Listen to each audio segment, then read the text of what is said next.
Hey, folks. Welcome to the show. It is May 2nd, 2023. I'm your host, Tom Coffey. This is the Coffee Nuance Show. We're streaming live, remember, on Rumble and YouTube every day. On Rumble, it's rumble.com/Coffee Nuance/live. But you may have heard, folks, there's been a bit of a kerfuffle going around the world of late night comedy. Yeah, that's right.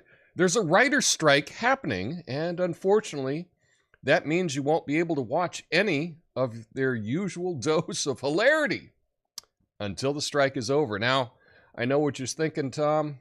How can you be so cavalier about this? What are we supposed to do without our nightly dose of witty banter and snarky commentary? Well, fear not. Because if there's one thing I've learned in my years of being me, it's that laughter can come from the most unexpected places. For example, did you hear the one about the writer's strike? Yeah, apparently they're demanding better wages and working conditions. Can you believe it? I mean, who do they think they are? Actors? Seriously, folks, I know this is a tough time for all the NPCs who rely on late night comedy to keep them entertained in these trying times, but let's not forget the people behind the scenes are fighting for something they believe in. More money. And that's worth respecting. What about you, Tom? Well, I don't need a team of writers to keep this show going. I got my trusty MacBook. My mind is still sharp, and that's all I need. So while the other hosts are out sipping Mai Tais on the beach somewhere, I'll be here in the studio, cranking out these fantastic monologues. And sure, I don't have a room full of writers, obviously, but I got my coffee and I got you folks, and that's all I need. And who knows, maybe this writer's strike will be the thing that takes this show to the next level. Maybe it'll actually be seen by more than 20 people. So hang in there, folks. The writer's strike won't last forever, and your hosts, they'll be back to their brand of State Department approved comedy for the masses. And until then, there's always TikTok. My name's Tom Coffey. This is the Coffee and Nuance Show, the best censored commentary and news show live right now. Flame on.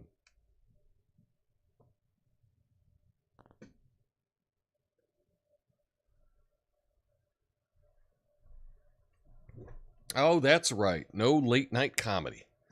What the heck are we going to do?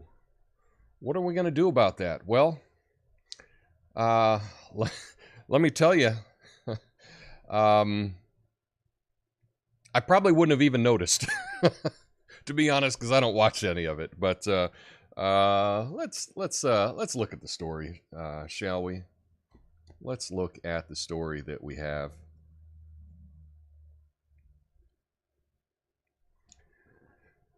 Late night shows in the U.S., including The Late Show with Stephen Colbert, Jimmy Kimmel Live, and The Tonight Show starring Jimmy Fallon, will be off the air from Tuesday, that's today, due to a writer's strike. The Late Show, Jimmy Kimmel Live, Tonight Show, Late Night, and The Daily Show are all expected to air reruns.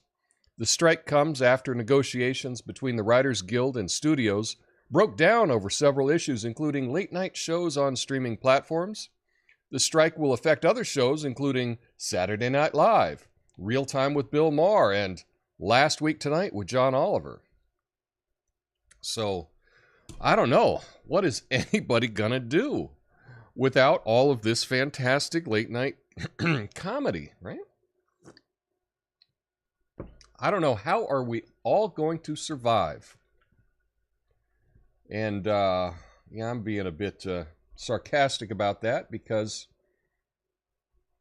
yeah, I don't watch it. I don't know anybody else that does either. I don't know a single person that watches those shows. I do watch Bill Maher. But that's not necessarily one of these daily late night shows. And I will check out whatever nonsense John Oliver is talking about every week. I try to make it through his show, depending on the topic. But these Monday to Friday, guys, no can do. Now, it's interesting because I threatened, I guess, a couple weeks ago when I announced that they were considering a writer's strike, that I could do a show, you know, Coffee After Dark or something like that, to fill in the gap. I didn't really think they would have a strike. I didn't think it was going to happen. I was just talking. But, and even if they were going to do it, I didn't think it would happen this soon. I thought it would be next week sometime based on what I read about it. So this kind of struck me as a bit, caught me off guard. But I'm considering trying to write a late night monologue. And, and then like, well, do I just do a monologue? Do I try to do a late night show? Can't really do a late night show. I don't have any guests. I don't have musical guests or anything like that. Makes it tricky to do that. So I'm just going to try to figure out what to do. But I'm thinking that I might try to put something together. It's interesting. I've written comedy, like some stand-up and stuff before. Late night jokes are really hard to write because they're very short. Essentially, they're just set up punchline, set up punchline, set up punchline. And if you look at it when it's well done, they crank through a lot of jokes in a short amount of time for those monologues. So I guess this evening or tonight, I'll try and see if I can actually write one. But I've never tried writing a late night monologue before, so I'll give that a try.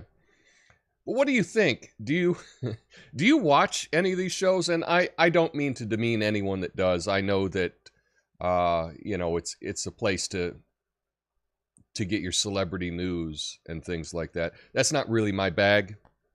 And I find the hosts, to me, off-putting, the way they've kind of fallen in line with kind of what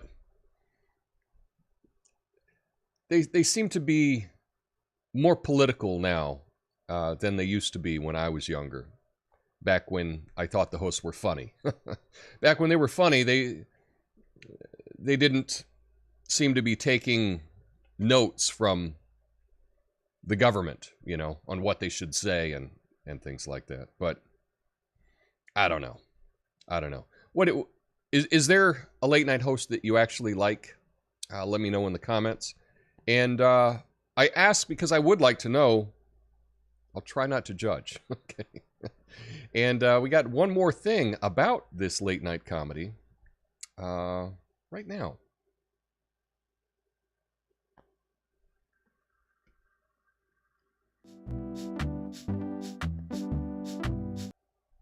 Okay.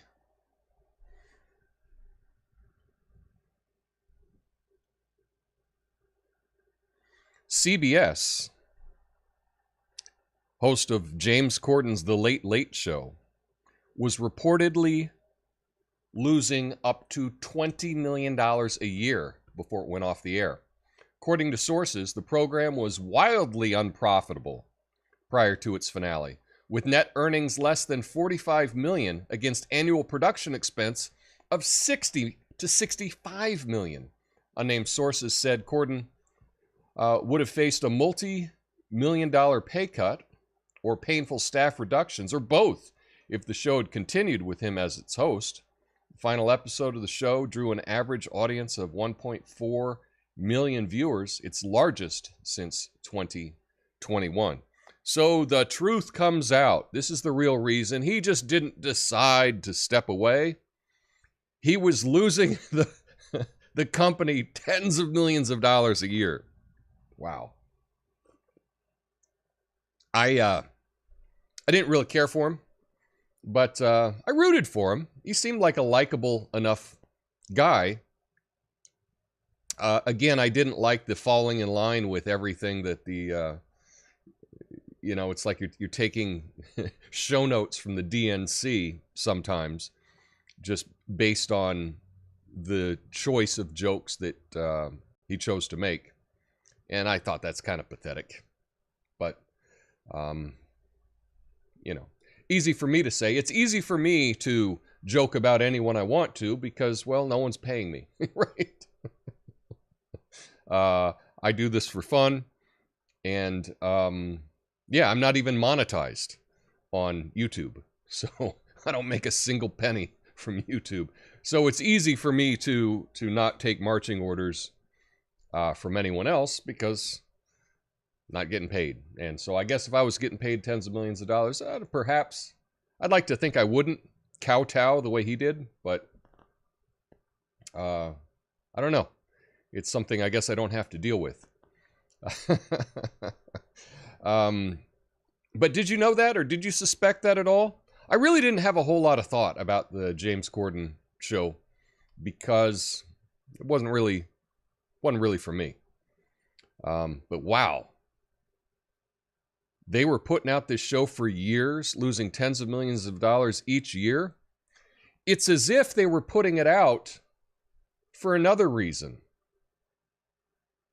You know, why would you keep doing something losing like $20 million a year? Why would you keep doing that unless you were doing it for some unknown reason? Did they really like James?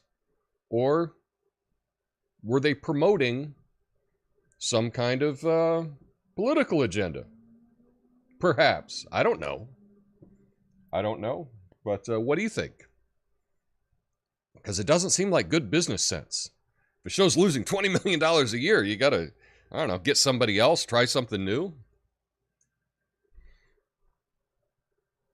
Doesn't make a whole lot of sense to me. But if it does make sense to you, let me know in the comments. And now let's get to something a little bit scarier.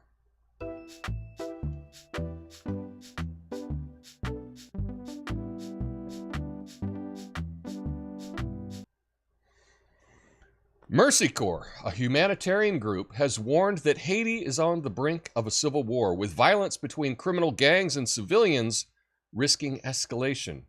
The group also highlighted a hunger crisis due to a deteriorating security situation and rising prices in the country. Families are losing access to basic necessities, and the violence has exacerbated crises facing the country, including natural disasters, cholera outbreaks, and political instability. Nearly half the country's population is starving because of the crisis, Mercy Corps said. Last week, at least 13 suspected gang members were lynched by a mob in Port-au-Prince. So, cancel your vacation to the beautiful beaches of Haiti. I know, no, very few people are vacationing in Haiti. For the longest time, I guess, ever since Haiti got its independence, there's been a lot of problems in that country. Just has not been a very safe place. It's been one of the most dangerous countries on the planet. So this isn't really anything new. It just seems to be getting even worse than it was before. As you know, Haiti is in the Caribbean. I could pull out the globe, but you're not going to be able to see it on this. And it's interesting because thinking about Haiti, you know, I think, you know, last week, Praz from the Fugees was convicted of you know, illegal campaign money, contributions, laundering money for a billionaire. And I remember that Wyclef, right, also in the Fugees, he talked about running for president of Haiti years ago.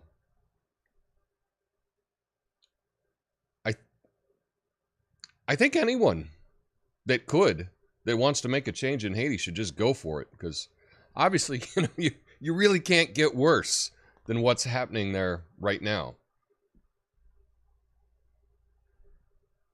Should anything be done? Should our government jump in to do something about it?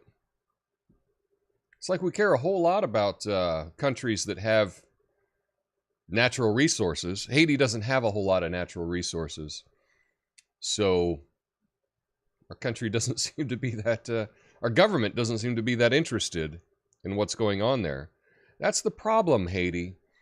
You should have made sure that you had some gold mines or some oil on your island, and you made a big mistake by not having those natural resources, because otherwise, probably things wouldn't be as bad. You might be able to get some support from the U.S. government. I don't know. That's all I have to say about that. And next, I'm going to get to something really, really funny.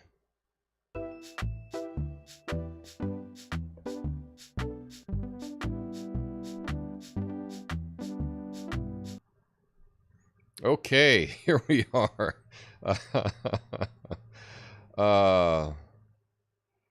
Let's see.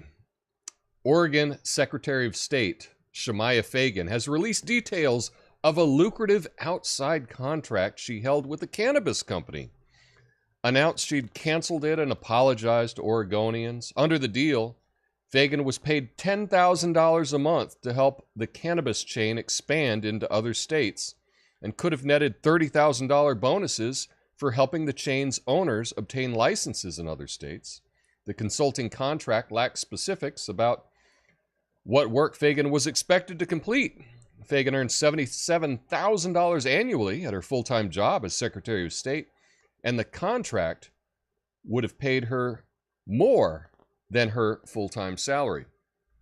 So this is the girl boss of Oregon, Secretary of State. She is always doing every woke thing possible. If you can see there on her forearm, she's got a tattoo that says vote, and the O is the shape of the state of Oregon. She is always on Twitter promoting whatever the latest woke thing is. I find her to be painstakingly annoying. But, you know, I don't think I voted for a winner in anything in Oregon for quite a while. But she's the Secretary of State. And we got some new details, actually, right before the show started. And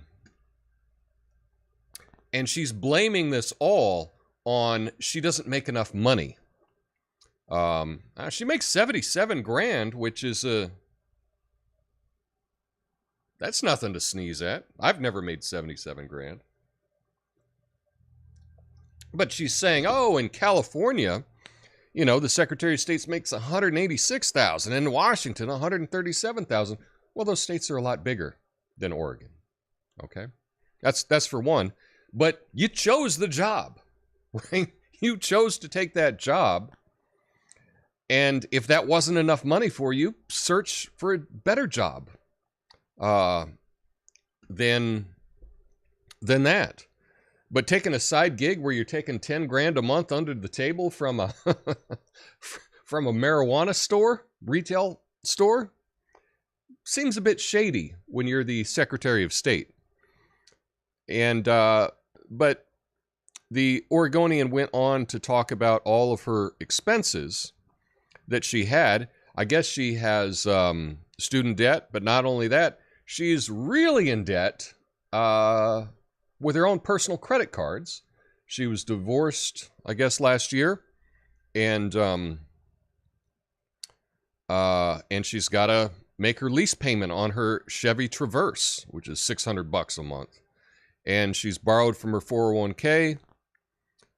So she's whining that she's just not paid enough, and that's why she needs to take all of these special deals and, as Secretary of State, be representing a marijuana retail store in her spare time. Now, it's amazing that she was making more money on the side than she was in her real job. That's what she was being paid by the state of Oregon to do. But, you know, you kind of have to wonder, I think if someone is running for an office like Secretary of State, they should probably have to disclose how much credit card debt they have, because that's kind of an important thing. If we expect someone to be responsible and to make responsible decisions in their position of authority, we need to know, are they responsible? Do they have 6 figures of credit card debt? That's an important thing to know. So again, this is actually, I'm not shocked whatsoever in this particular story. I always got the vibe from her that let's just say I've never been impressed when I've seen her. Not impressed whatsoever. She should resign. She has not yet. But to me, this is a fireable offense. But this is Oregon, and if you're a Dem, you're the good guy. That's just the rules. Those are just the rules. And any reports to the contrary will be ignored and will not be talked about at all on NPR or any of the local news sources. Those will not bring up anything negative about Dems. That's just how it works in this state. I don't make the rules. That's just how it is. But now, let's get to perhaps some good news.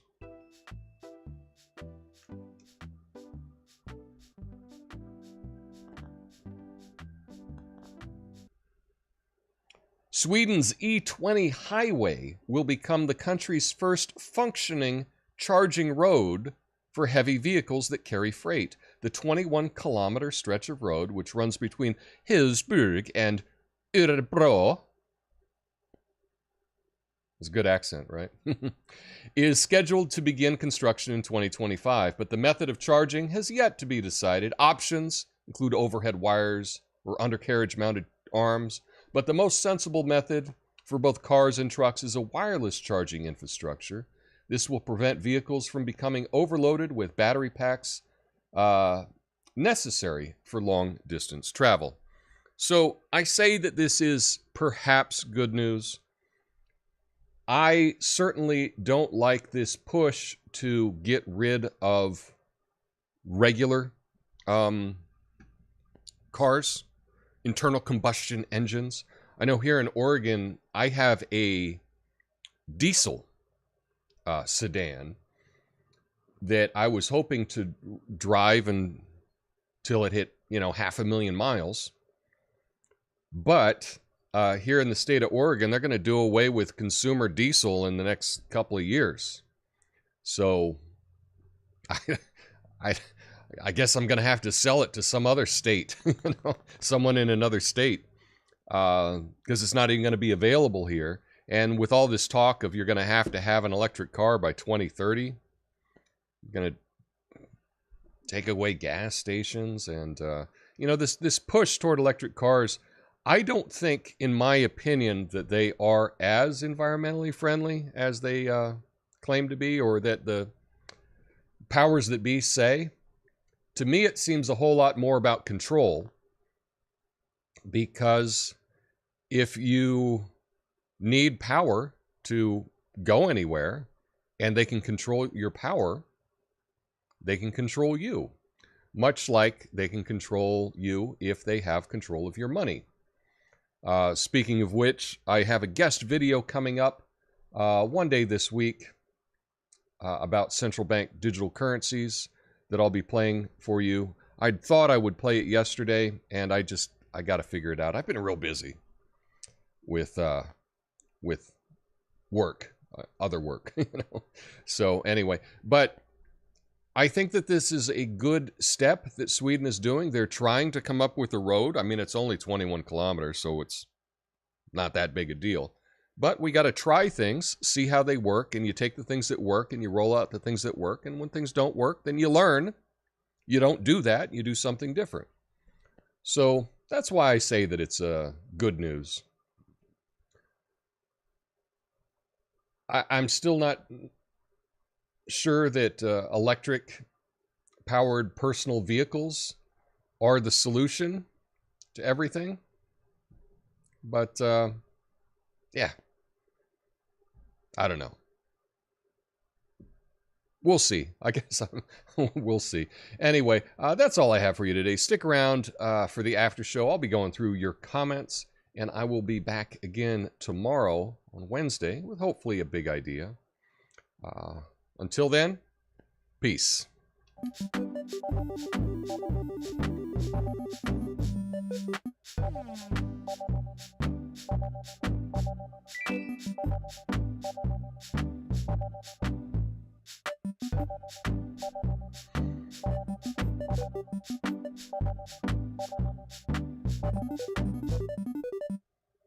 All right. Thanks for sticking around for the after show.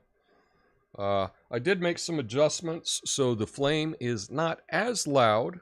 I did some tests and I couldn't hear it when I recorded it. I can still hear it. It's a little, but you know, one of the things in life is you take out all the safety equipment and things just seem to work a little better. I took away the guard on the bottom and it was a lot less noisy.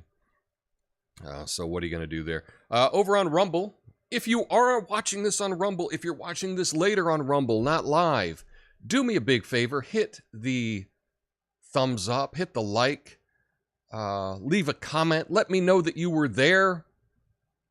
I would really appreciate that. Same on YouTube. We can do that. But Apothecary John, Duggo, and Gonzo the Good hanging out over on Rumble. I appreciate you. Gonzo the Good says, convert your van to biodiesel. Well, I don't have a van. I have a Jetta. And I have run it on biodiesel. But going through and getting the biodiesel is it's tough. It's work, you know. And we only have so much work we want to do each day, you know. So I don't know what they're going to do with the biodiesel in the future when they get rid of the pumps. I don't know that it would be possible, honestly, to have a diesel car here if they don't have stations to fill it up. They might actually, pardon me, just make it just against the law. Like I might not even be able to register the car. So I'll just have to see what happens with that. Lots of things are changing very quickly, though. Let's see. YouTube. Lots of people hanging out there. I used to watch Conan and Colbert on his old show. Yeah, I liked Conan. He was silly. Colbert, his original show was funny. When he went to CBS and he dropped the character, I just didn't find him likable at all. In fact, I found him despicable. Like, I actively didn't like him. And I don't actively dislike most people. I don't have time enough to care.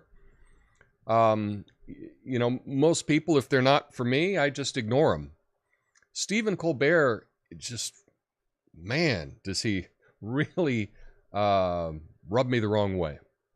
And especially over lockdown, with all of the shenanigans that he did with the song and dance about the you know, the shot, just really off-putting. So I'm kind of done with Colbert. That, and he just blatantly lies all the time. I can't do a late night show. Well, not with that attitude, you can't. That is true. Hey, go for it, Tom. Kramer on Seinfeld did one without being even telecast. That is true. I loved the set that Kramer had. The old I think it was Merv Griffin, right? That he had that. The main thing is I would like to try to do a late night show.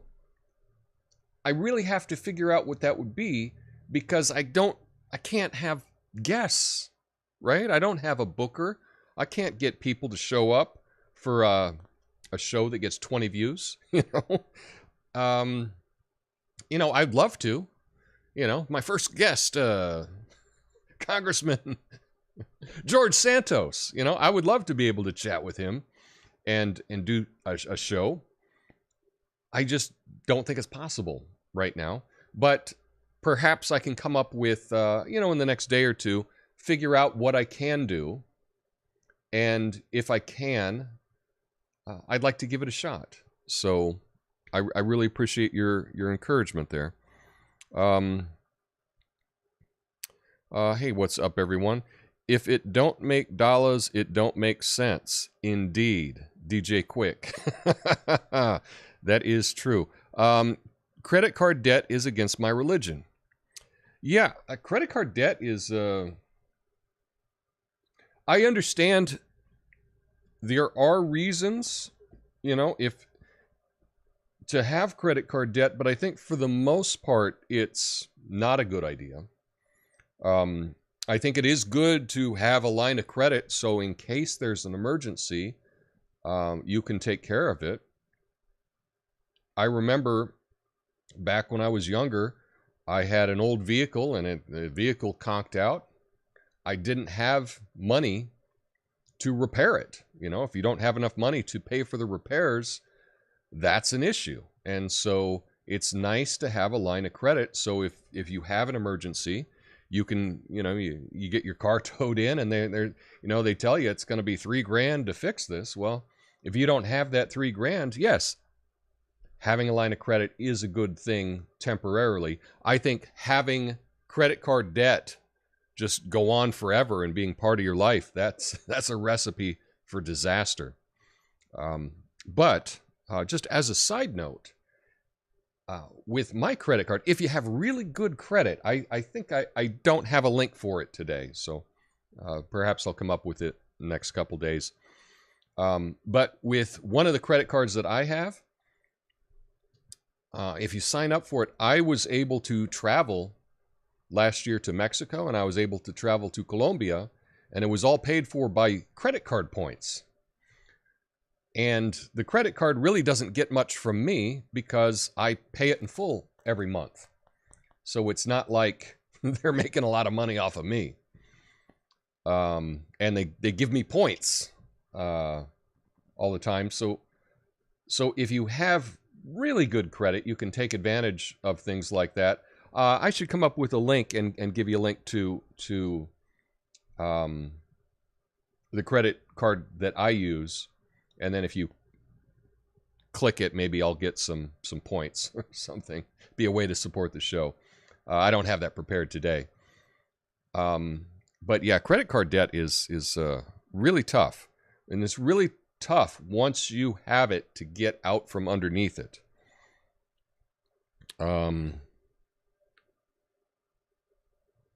What happens when the fires are raging here in California and they cut our power? Whoops, nobody goes anywhere. Yeah, that is tough. Make sure you have good walking shoes. That's I cannot hear the flame. Well, that's good. Yeah, I can't hear the flame either. I tried doing a little recording before the show and I couldn't hear it on the recording. I can hear it because it's right here, and I can hear that light. It's a lot more quiet, but I can hear it. I have a Jetta TDI, same, Miranda, there we go, and did biodiesel, but for years there is none here anywhere near. There is, we have a lot of biodiesel options out here in Oregon, because this is Oregon, right? Watch from beginning at 2 times speed. I don't watch late night, early morning, or in between. No TV, no computer, just phone. But I did like Fallon a while back. And then that was Natasha said that. And Miranda says, I like Fallon on SNL, but never got into him for late night. I think for the most part, like, I kind of despise Colbert. The other guys, I just don't really care, but I don't actively dislike them. But with the exception of Colbert. But yeah, it's not really for me. I can't really remember the last time I watched one of these late night shows. Let's see. Natasha says, my ex spent time in Haiti with SF. I don't know what SF is.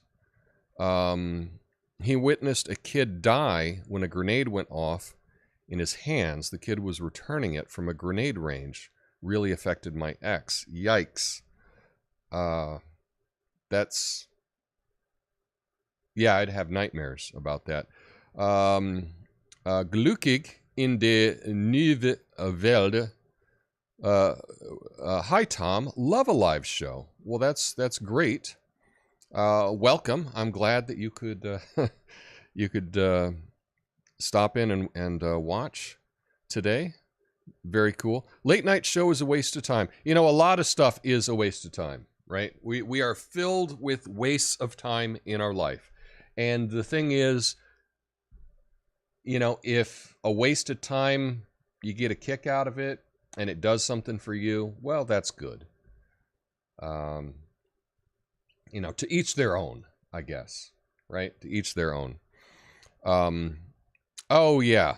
Oh, that's Fred in the chat. Hey, Fred, what's going on? I just haven't decided exactly when I'm going to do it, but Fred actually did a great video about central bank digital currency that I wanted to put up on the channel, and I wanted to just take some time and figure out the best way to present it, you know, the best day, the best time, the best thumbnail to present it so that it could get the most views.